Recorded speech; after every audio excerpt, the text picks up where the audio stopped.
Wow, I am so excited to tell you guys about Friday the 13th. Oh, hi there. You're talking about Friday the 13th Part 3, are you? CP, you just interrupted me. I'm actually in the middle of my review right now. I'm actually starting. Lee, you did tell them that this is the first movie with the trademark Jason mask, right? And yes, of course, I'm going to tell them about the mask. Why wouldn't I tell them about the first movie with the iconic hockey mask? Dude, I'm just checking. I know I can trust you to do this, but it's my baby. I just want to make sure you take care of him here. He wasn't a very good swimmer. Yes, CP, I know this is your baby. I'm going to do my best to give it justice. Guys, I apologize. Let's go ahead and review Friday the 13th Part 3.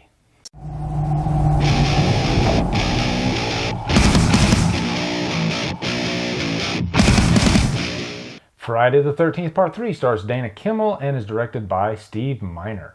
So guys, before I get started, make sure you check out my Friday the 13th playlist. Anything I've talked about concerning Friday the 13th, I'll throw in that playlist. If you go to that playlist, you can check out every review that I've done so far and all my reviews that are going to be in the future. So Friday the 13th picks up immediately after the events of Part 2. As a matter of fact, it doesn't even take place on Friday the 13th. It takes place on Saturday the 14th. Which is kind of funny because there was a Friday the 13th parody movie called Saturday the 14th I remember watching when I was a kid. And in Part 3, it's pretty much the same story. A group of kids, they go to Crystal Lake because they're idiots, and Jason ends up picking them off one by one.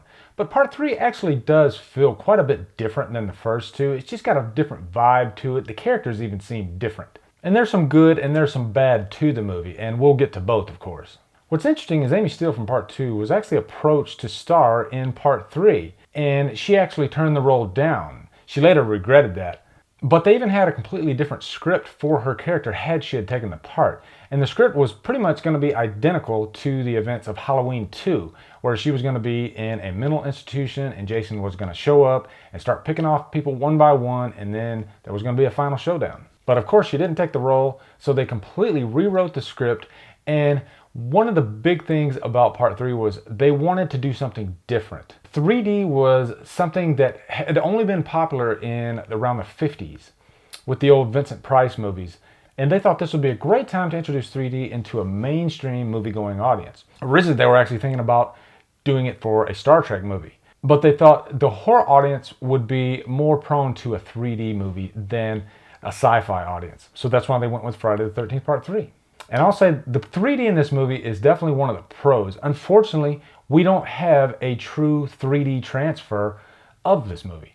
All we have is the red and blue anaglyph 3D, which is pretty lackluster. Now, I will say I have actually seen the closest interpretation of real 3D for this movie. I'm not going to go into how I've seen it, but I will say it looks spectacular. This is one of the greatest 3D presentations I've ever seen. And if they re-release this in theaters in 3D, I would go in a heartbeat. Because if you don't watch Part 3 in 3D, it really takes out half the fun of the movie.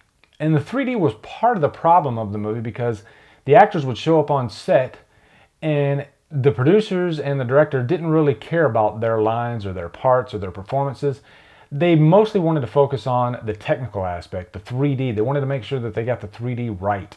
And in the end, the movie suffered because most people these days only see the movie in 2D and they see shitty acting performances.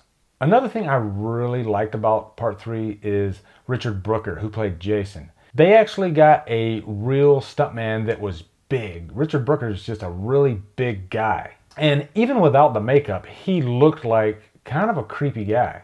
And what's interesting is he was so creepy looking that when they put the makeup on him, he was so scary that they actually used the hockey mask to hide that, which is kind of the opposite of what they did with the Michael Myers character. If you remember in the first movie when they showed his face, he looked like this angelic person, so they put this really scary, freaky mask on him. And it's the opposite effect in Friday. The hockey mask is really not scary at all if you look at it, but it's what's behind the hockey mask that is scary as hell. So every time you watch a Friday the 13th movie, every time that hockey mask came off, it would scare the shit out of us. And it seemed like every movie down the line, they just made the face behind the mask look creepier and scarier. But it also wasn't just the face. They kept Jason in the shadows throughout most of the movie. You really don't see his face until maybe the third act. And because they did that, it made him creepier.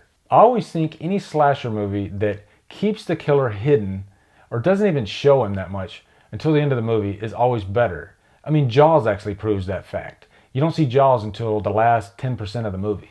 Well, what about the fact that Richard Brooker, the guy who played Jason, tried to treat it as if a regular acting gig, even though he was a stunt guy. He treated it as if an acting gig, and he kept asking what Jason's motivation was. And Steve Miner, the director, was just like, just go and kill them. There's no motivation. And I thought Steve Miner actually did a great job handling Jason. As CP pointed out earlier, Richard Brooker asked Steve Miner what his motivation was. And Steve Miner said, you don't have any motivation. You are just a faceless killer. And I think this really helped Richard Brooker out because he didn't really have to think too hard about what he was going to do. He just did it. Also, I really liked Dana Kimmel. Amy Steele had some big shoes to follow, and I thought Dana Kimmel did a pretty damn good job. I thought her character and Jason in the final act of the movie, they played really well off of each other. And I also thought it was really cool how she started going crazy near the end of the movie, because that's kind of what you got to do to get out of a situation like that. And by the end of the movie, when they're wheeling her off in the police car, she is completely bonkers by that point. And finally, I got to talk about the kills. Part 3 actually has some really decent kills, and like my review of Part 2, I'm going to talk about a couple of them. If you've watched my videos in the past, I've talked about movies that scared me when I was a kid. And Friday the 13th Part 3 was the first movie actually that I remember really scared me. And I remember the exact scene.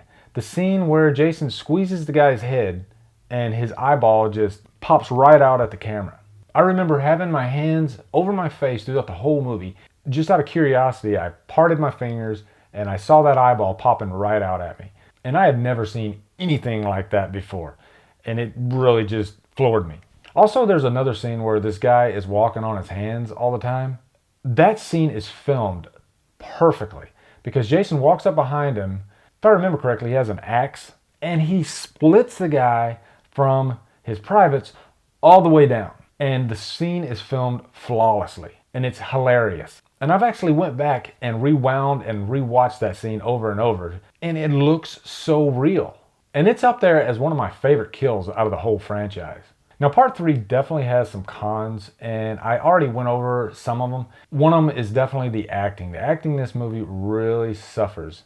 And it's not just the acting. A lot of it is just the script and the small talk. And you also have some stoner characters in there, which I think because Cheech and Chong were big at the time, they were trying to grab onto that audience. And it just felt kind of fake, and it ultimately took you out of the movie.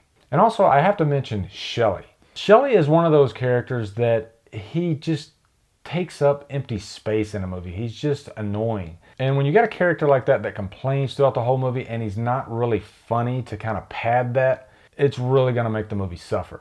Now, the one good thing that Shelley does is he introduces the hockey mask into the franchise. But other than that, I thought Shelley was just kind of worthless. And it's interesting how the guy that played Shelley got hired. He wasn't even an actor. He was just standing on a street corner, and the producers saw him and said, hey, this guy looks like he would be perfect to play Shelley. And he pretty much got an acting job based on the way that he looked. So guys, if I'm ranking this movie on the 3D, then I'm definitely going to give it a purchase worthy. And also, there's a lot of fun to be had in Part 3, and it's one of those that I frequent at least once a year. It's definitely not as good as 2, but it's still very enjoyable. So guys, I'd like to thank CP for jumping in and helping me. Friday the 13th is his baby. He loves the Friday movies so much, as do I, but CP is to Friday like I am to Halloween. So he'll be poking his head in from time to time throughout these reviews. And I want to know what you guys thought of Friday the 13th Part 3.